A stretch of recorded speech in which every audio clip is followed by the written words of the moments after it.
dalam berbagai hadis Rasulullah. Sementara dalam Al-Quran kemunculan Dajjal diulas secara tersirat. Yauma ya'ti ba'du ayati rabbika la yanfa'u nafsan imanuha lam takun amanat min qablu aw kasabat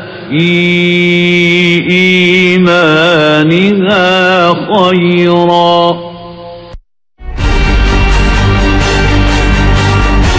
Secara fisik, Dajjal adalah seseorang dari bangsa manusia yang matanya buta sebelah, tapi memiliki ciri khusus. Pada dahinya tertulis sebuah kalimat dalam huruf Arab, yaitu kafaro, yang berarti kafir.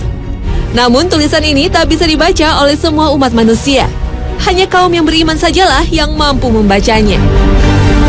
Penampakan fisik Dajjal lainnya adalah bertubuh sangat besar dan berambut amat keriting. Pada hari akhir, Dajjal merupakan ujian besar umat manusia yang beriman pada Allah Subhanahu wa Ta'ala.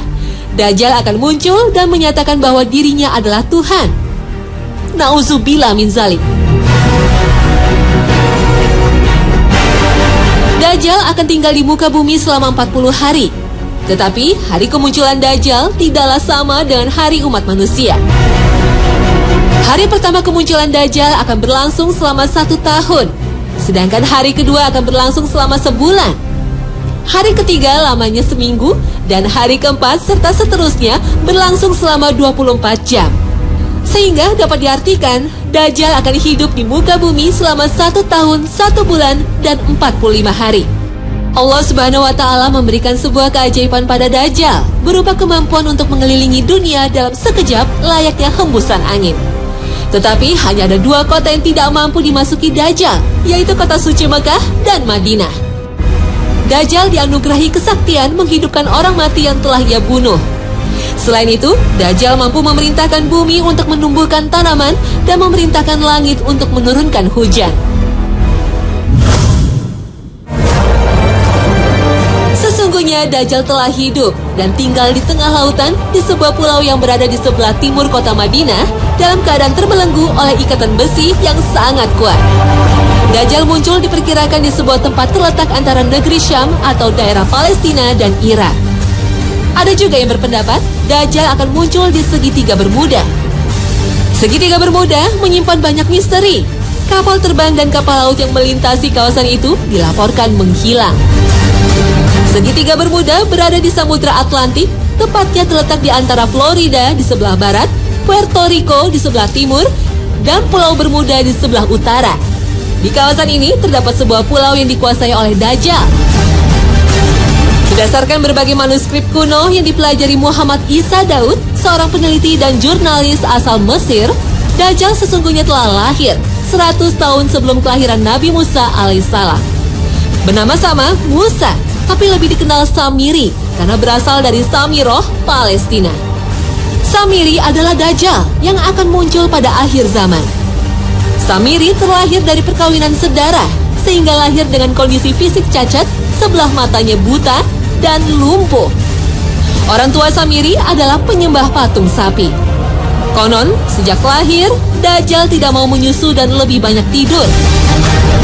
Saat negeri Samira dilanda bencana tsunami, Samiri terapung di laut dan terhempas di sebuah pulau terpencil.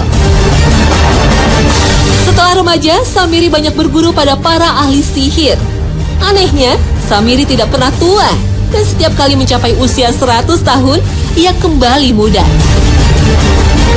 Setiap kali Allah mengutus para nabinya, Samiri selalu datang untuk menggoda dan menyesatkan manusia. Pada masa Nabi Musa, Samiri alias Dajjal membuat patung sapi untuk disembah kaum Nabi Israel. Dan pada masa Nabi Isa alaihissalam, Samiri juga berusaha menghasut para pembesar Yahudi untuk membunuh Nabi Isa. Kemudian menyesatkan para pengikut Nabi Isa dengan memperkenalkan ajaran Trinitas, penebusan dosa, dan menghalalkan babi serta riba. Pada masa Nabi Muhammad SAW, Samiri juga berusaha menghasut kaum Yahudi untuk memberontak terhadap Nabi Muhammad. Dan sepeninggal Rasulullah, Samiri makin leluasa untuk membuat perpecahan umat Islam. Dan pada era modern, sifat-sifat Dajjal telah menyesatkan manusia dengan memperkenalkan berbagai ideologi seperti sosialisme, kapitalisme, dan humanisme. Sifat Dajjal juga mendidik orang-orang terbaik Yahudi untuk membuat gerakan Zionisme. Sifat Dajjal juga berhasil membuat tipu daya dalam dunia sains dan politik. Perang dunia merupakan salah satu bukti kesuksesan Dajjal dalam menebar teror dan kejahatan di muka bumi. Dajjal dan pasukannya juga berhasil mengendalikan dunia dengan menguasai elit politik Amerika Serikat dan mata uang dolar.